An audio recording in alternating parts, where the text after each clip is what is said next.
Welcome back to the channel, everybody. Let's get after it. She has recently just moved into a new apartment in France, and just a few days after moving in, she randomly started experiencing paranormal torment in her new home.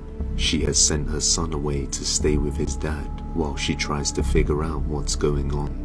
One night, her bedroom door suddenly slams shut on its own, so she starts to record.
The light flashes and the rocking toy moves on its own, before a sudden demonic sound can be heard and the lights flicker.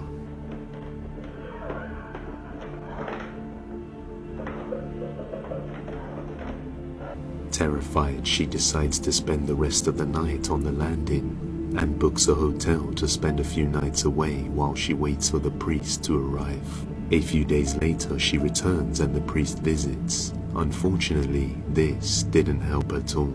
In fact, it only served to make things worse, along with the other solutions she has tried, which include adding salt lines and reading the Surah, multiple chapters of the Quran.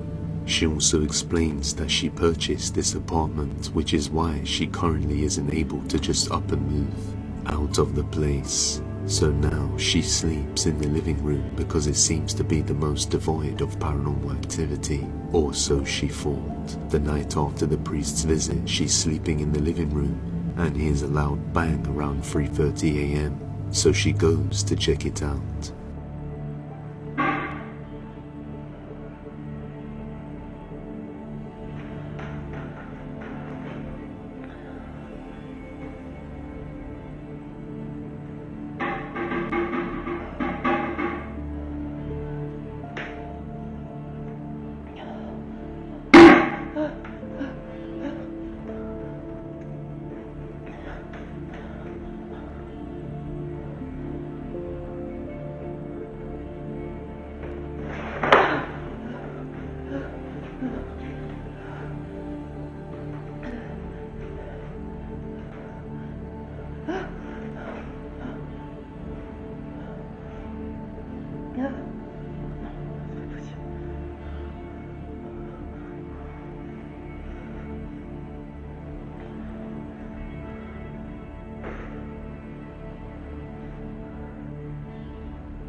The activity seems to be getting stronger and is now all over the house, not just one room anymore.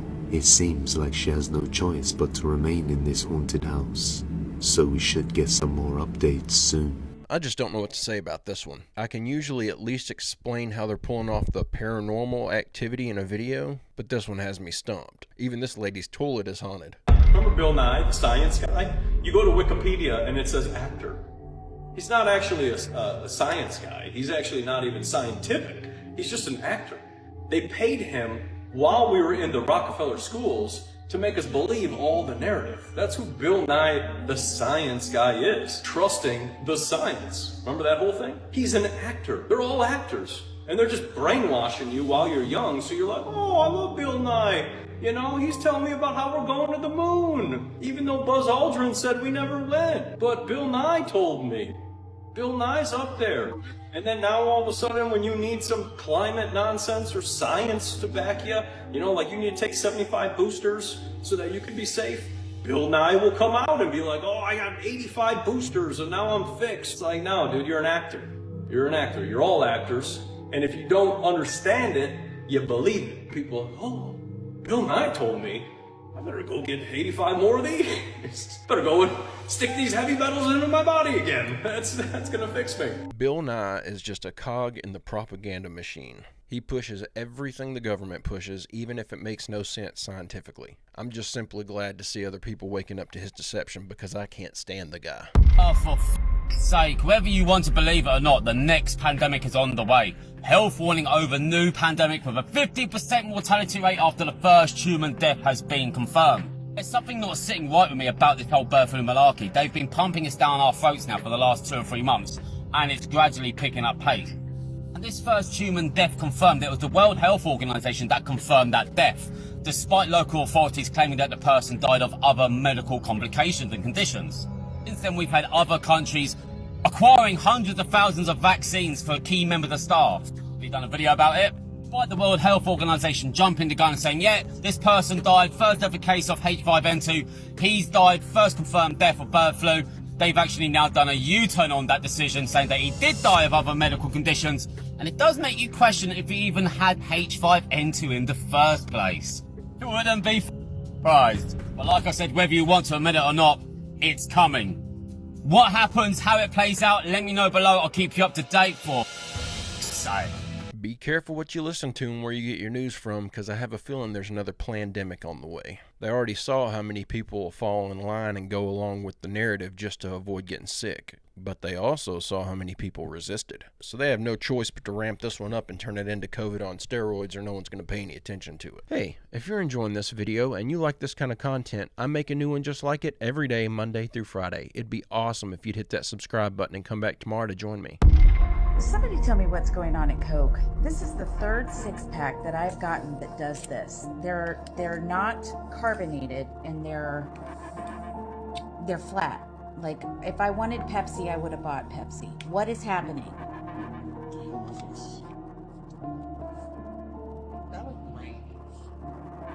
Sauce should not do that.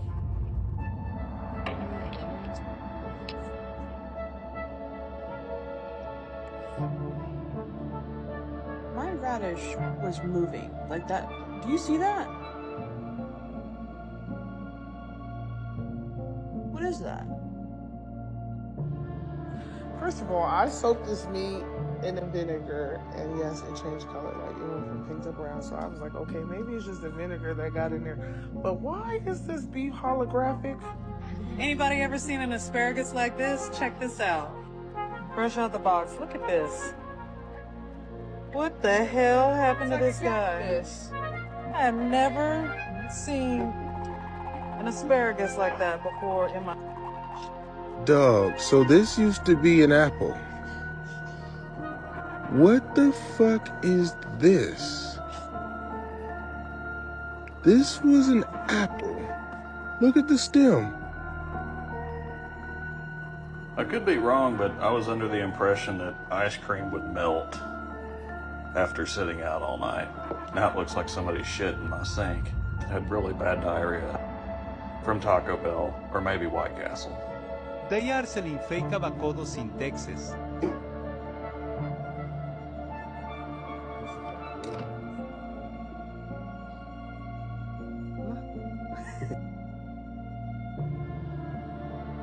I think that Diet Coke at the beginning of the clip was just not sealed properly. You could hear the air squeezing out whenever she squeezed on those bottles, so that's probably the reason they're all flat. The carbonation all leaked out. The rest of that stuff looked disgusting and kind of looks like they're putting expired food on the shelf to sell us. I know one thing though, I'm seeing too many videos of this food that isn't food to just ignore it. One of the other lands in our realm that is heavily restrictive on our travel and exploration. They tell us there's nothing in the North Pole, just ice sheets. But looking back at hundreds of old world maps, depicting something much than we've been told, all showing the same 4 islands with a mysterious black rock mountain in the middle, said to be a magnetic mountain, and not only are they depicting the same land, but they say they were inhabited. Just look at some of the descriptions. Even a Tartarian village. The famous cartographer Mercader, in 1577, wrote a letter to a friend in England. This describing the north as this, in the midst of the 4 countries as a whirlpool, into which there empties these 4 indrawing seas, which divide the north, and the water rushes round and descends into the earth, just as if one were pouring it through a filter funnel. It is 4 degrees wide on every side of the pole. That is to say, 8 degrees altogether, except that right under the pole there lies a bare rock in the midst of the sea, and it was far from just one cartographer. Chinese, Japanese, the world over, were showing us the same. These cartographers at the time, jobs and reputations depended on their accuracy. They weren't just going to repeat something unverified for centuries. There has been many detailed lands in this realm that have been a race, not just the North Pole, but places like free land. But what do you think? Signs of a reset or cartographers capping each other? Question everything, friends. Until next time. I can't help but wonder if the Black Rock Mountain is where the organization Black Rock got their name from. I've seen the photos of the huge pyramid structure that's supposedly this Black Rock in Antarctica, but if I had to guess, any of these satellite photos or images that are coming out of Antarctica are probably doctored or faked just to send us digging in the wrong direction. They're not going to allow us to see the actual photos of this thing if it exists. I would bet that there is a location on Earth that either exists like this or did exist, and they know where it's at and it's being hidden from us. It was not just the titans or the massive ancient trees. Though perhaps if you look into the King of Wing in New Mexico, you'll find the axe that was used to cut down some of these trees, though a much smaller version. Geology really truly is nothing more than the study of hardened biology. These are not just a few examples of mushrooms that look like rocks. You can literally find hundreds and thousands of these all over the world, told to us that they're nothing more than just erosion. Much like the giant trees, they say, are nothing more than hexagonal columns spewing ancient volcanoes. They'll never replicate it again in recent times. In order for us to be sold on the lie of the theory of evolution, they had to dismiss our much larger past, the giants and all the inhabitants along with it. And as always, the parasites of this realm told us to dismiss the evidence of our eyes and ears. It was their final and most essential command. But once your eyes are truly open, you can see these mud fossils everywhere, and it is certainly no pareidolia. Question everything, friends. Until next time. So I've seen hundreds of these photos of mountain ranges that just look like a petrified tree stump, but I've never seen these photos of these petrified mushrooms. I think those look a lot more convincing than the tree photos. They look so dead on like a mushroom, all they're missing is the color. I think even the whole moon mission was all about a reconnaissance mission to bring back pieces of what they saw may have been the remnants of an ancient civilization, which is why they showed you some part real and some part fake. The real moon mission wasn't just to put man on the moon and say, we were the first to make it. The race to the moon between us and Soviet Union was about to get to that technology. So we sent so many satellites around that moon before we ever went there. We even orbited the moon in a capsule before we decided to go, now we're going to land. So that Apollo 11 was a mission after many missions. Even the Mercury missions had occurred already. It was about who's going to get their hands on this ancient technology. It was a race to get their hands on remnants of pieces of things to bring back to Earth to analyze and maybe even reverse engineer. So to keep everyone out of it, it's, hey, yeah, look at this pretty moon. And almost every day, we transmit from Earth to the moon a packet of data. Why are we sending packets of data to the moon? Like, why would we do that? Who's up there and why would we do that? My biggest problem with this is if we did go to the moon and retrieve all this abandoned alien technology just so we could backwards engineer it and advance our technology, why did we lose the ability to go back? Wouldn't we likely, through the backwards engineering of this alien tech, be likely better at going back to the moon? Instead of backwards engineering anything, it looks like we just got our engineering backwards and lost all of our technology, because science today can't reproduce what science of 1969 performed. And what does science say about non-reproducible experiments? That they're most likely wrong. Please approach Cadiz 02. Cadiz 02. My co-pilot just ran out the back of the plane. He just did what now? He just ran out the back of the plane. So you don't have a co-pilot on, you said? No, he just jumped out the back of the plane. Right. Would you like me to circle where he left at? Say that again? Would you like me to circle where he got out at, or you got me on track? We still have you on track. Did you need something else? No, the dude literally jumped out the back of the plane without a parachute. Did you need to do something else, circle or something? Or? No, I need to land. I'm just making you aware you're going to have a dead body out where I just called you at. He just jumped out the back of the plane. You're right. Did it continue on you heading 050? 05002. That air traffic controller is cold. That dude acted like he hears that every day. The pilot says, I just witnessed my co-pilot jump out of the back of the plane with no parachute. There's going to be a dead body that you guys are going to find. And the air traffic controller's response is, Roger. For 5,000 years, real estate and precious metals have sustained themselves through all manner of turmoil, from tsunamis to earthquakes to governments collapsing to the fall of the Roman Empire. There's a track record of it, and we know that people who invest in actual tangible, real things have historically appreciated in value. Just a friendly reminder, real estate may not be where you want to keep your money right now. Don't forget about the rent moratorium during the pandemic and how they basically told landlords to just suck it up and deal with it. Now we got all this bird flu garbage creeping up in the media. It might not be a good time to dump a bunch of money into real estate. We seem to be at a tipping point moment. The U.S. dollar, de-dollarization, the U.S. dollar on the verge of collapse as the BRICS nations continue their march moving away from the U.S. dollar. We can continue discussions about moving towards a central bank digital currency in the United States, getting us all into this dollar digital fever so we don't have cash anymore. Oh yeah, they want to get rid of cash on top of it all.